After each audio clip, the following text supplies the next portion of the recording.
syariat Islam, yang menganggap itu bisa menyelesaikan semuanya dengan teori jihad. Assalamualaikum warahmatullahi wabarakatuh. Alhamdulillahirrahmanirrahim. Amma ba'du. Puji dan syukur marilah kita panjatkan kehadirat Allah ilahi Rabbi yang telah memberikan kesempatan kepada kita untuk berkumpul pada acara hari ini.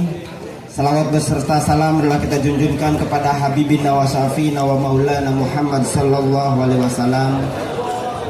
Oke, tidak mengurangi rasa hormat saya kepada yang hadir dan yang memberi kesempatan saya untuk berbagi pengalaman saya kepada teman-teman, adik-adikku sekalian di sini.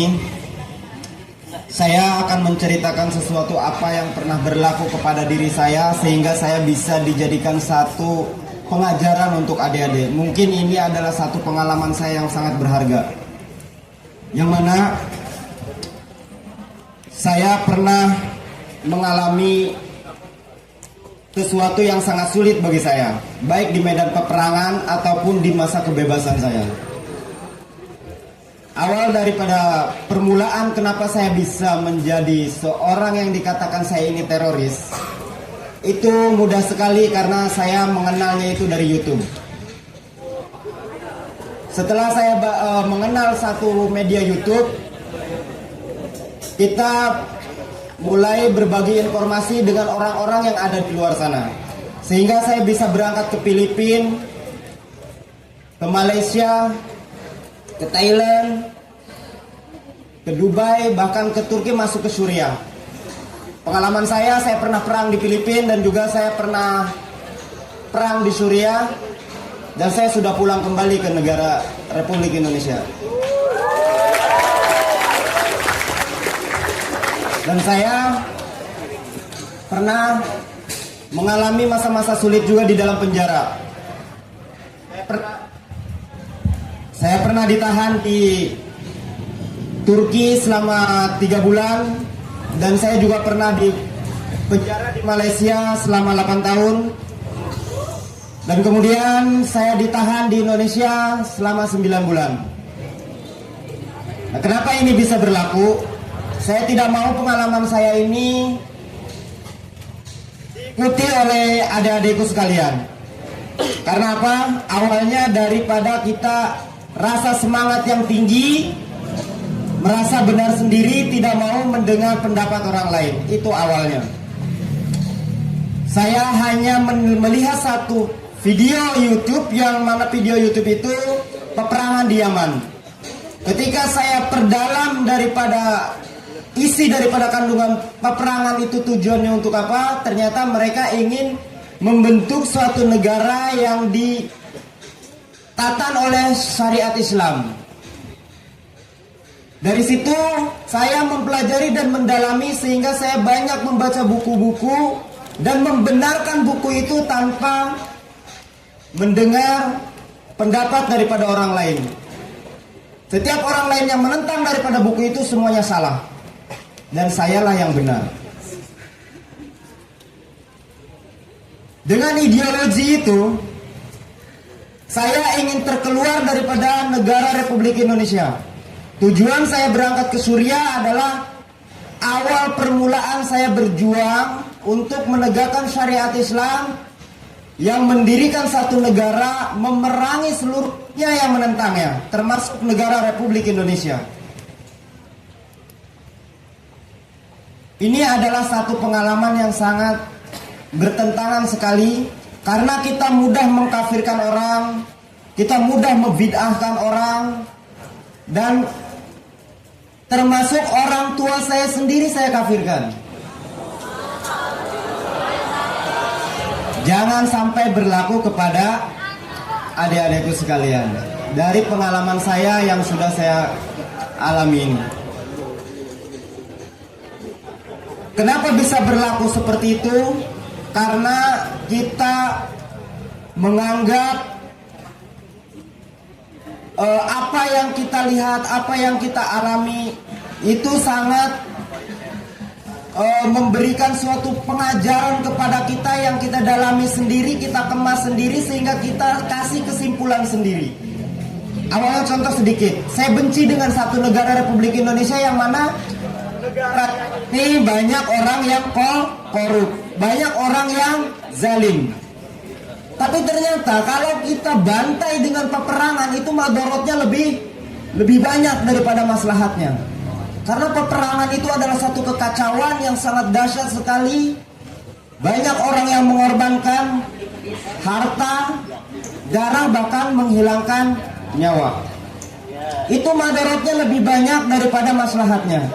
Nah, maka untuk itu, maka adik-adiklah yang sekarang jangan bertindak dengan tindakan saya yang pernah saya alami. Ingin merubah dengan satu sistem tatanan syariat Islam yang menganggap itu bisa menyelesaikan semuanya dengan teori jihad.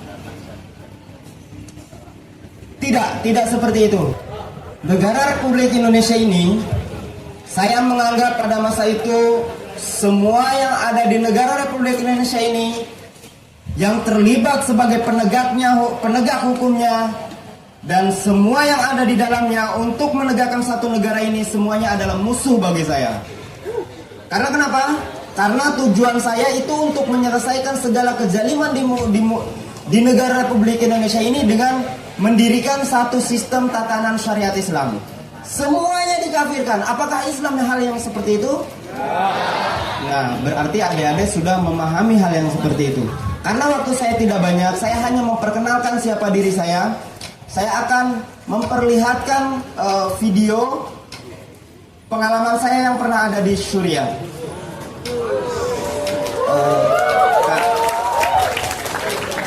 Kemana saya minta? Oke, saya minta tolong ditampilkan. Rahmanir-Rahim. Alhamdulillah Rabbil Alamin, yang telah memilih kami nikmat Islam dan iman, yang telah memudahkan kami hijrah dan jihad, yang telah melantik kami sebagai tentera-tentera tauhid untuk memsusahkan kamu wahai tauhid-tauhid. Qala Allah Ta'ala fi kitabihil aziz, wa qatiluhum hatta la takuna fitnah wa yakuna ad-din kulluhu lillah. Kepada penguasa-penguasa tiran, pada penguasa-penguasa tauhid yang berada di bumi Nusantara, khasnya di Malaysia dan Indonesia, ketahuilah bahwasanya kami bukan lagi warga negara kamu dan kami berlepas diri daripada kamu. Dengan izin Allah dan pertolongannya, bahwasanya kami akan datang kepada kamu dengan bala tentera yang kamu tidak akan mampu mengalahkan.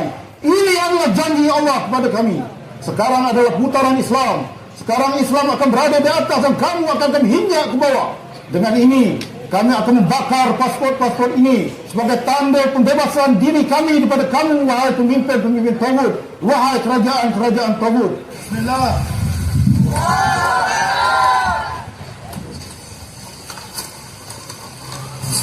Kemana perginya para lelaki yang akan memenuhi seruan ilahi?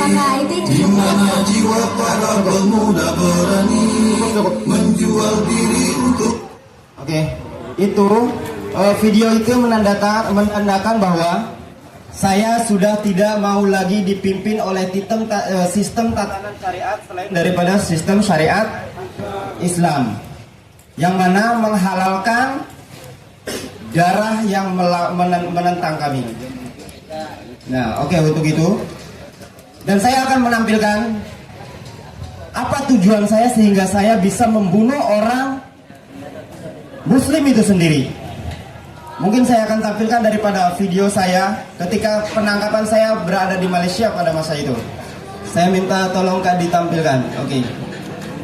Jurang ditangkap polisi di Raja Malaysia dengan tuduhan merencanakan serangan terhadap rombongan Raja Salman. Satu di antara tersangka adalah Anwar, warga negara Indonesia.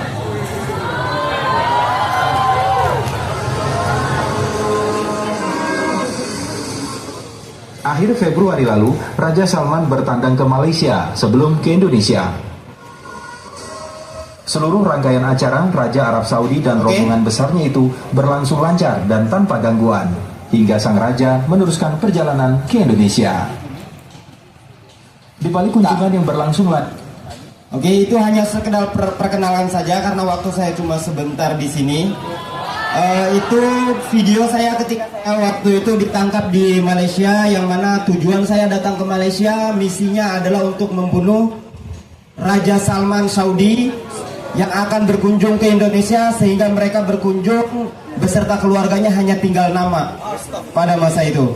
Namun Allah menakdirkan lain sehingga saya ditangkap oleh kepolisian Malaysia, sehingga saya dipenjara 8 tahun di negeri Malaysia. Itu saja pengalaman saya yang saya bisa bagi kepada adik-adik. Semoga adik-adik tidak mengalami hal yang sama seperti demikian. Assalamualaikum warahmatullahi wabarakatuh. Terima kasih atas sharing pengalamannya. Bapak, ini ada waktu untuk sesi tanya jawab dulu ya, untuk 1 atau 2 orang. Nah teman-teman, udah nggak sabar gak sih sebenarnya dari informasi materi-materi yang udah disampaikan sama narasumber luar biasa kita di depan ini? Masa teman-teman gak ada yang mau nanya sih? Oke, yang mau nanya, turun dulu. Oh, udah ada yang nggak sabar nih, turun dulu. Kalau gitu, di hitungan ketiga angkat tangannya ya. 1, 2, 3. Baik, sebelumnya terima kasih kepada Tete moderator dan terima kasih untuk para pemateri. Sebelumnya izin memperkenalkan diri, nama saya Nabila Maharani dari Sektor 12. Di sini saya izin bertanya untuk ke Pak Anwar. Baik, sebelumnya tadi Bapak sudah menjelaskan bagaimana Bapak bisa masuk ke golongan terorisme tersebut. Namun, tadi Bapak belum menjelaskan bagaimana sih Bapak bisa keluar dari zona tersebut. Jadi pertanyaannya, bagaimana Bapak bisa keluar dari zona tersebut? Apakah karena Bapak masuk penjara dan akhirnya Bapak sadar? Atau apa ada hal lain yang membuat Bapak sadar? Terima kasih. Pertanyaan yang sangat to the point. Oke. Untuk pemateri, apakah mau langsung dijawab atau kita tampung dulu nih? 1 pertanyaan lagi. Langsung jawab. Oke. Terima kasih untuk pertanyaannya, karena ini pertanyaan yang sangat bagus sekali. Karena materi saya sangat pendek, saya sangat singkat, dan ini akan saya jawab. Ketika di dalam, saya akan bercerita sedikit untuk menyimak daripada jawabannya ini. Seperti ini. Ketika saya di dalam penjara, saya tidak memakan daging. Dan ketika saya di dalam penjara, itu semuanya tidak harmonis ternyata.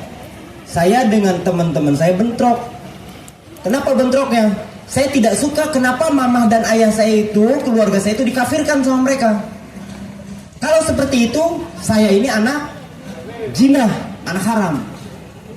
Karena mereka itu mengkafirkan sistem ada yang di bawah naungan tatanan syariat, tatanan demokrasi. Sedangkan ayah dan mama saya, dan termasuk saya pergi ke luar negeri, itu memakai paspor. Dan itu dikeluarkan oleh sistem demokrasi yang berlaku. Apakah ini haram paspor yang saya gunakan? Terus, kenapa saya tidak makan daging? Karena tidak jelas siapa yang menyembelihnya.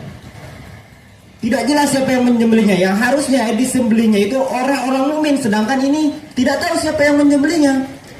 Semakin lama semakin ribet bagi saya. Sholat, saya tidak boleh bermakmum dengan orang yang bekerja di pemerintahan atau orang yang loyalitasnya kepada sistem pemerintahan demokrasi. Karena kenapa? Karena mereka kafir. Semakin saya pahami dari hal yang terkecil. Contoh, mama saya, gimana? Ketika orang tua saya itu dikafirkan, artinya berarti saya anak haram. Ketika saya balikan kepada beliau yang mengkafirkan saya, maka beliau pun marah. Artinya apa yang saya pahami selama ini tidak benar. Dari situlah mulai saya mencari kesadaran. Terima kasih. Terima kasih banyak kepada Bapak Anwar yang sudah sharing pengalamannya dan bagaimana bisa keluar dari hal tersebut.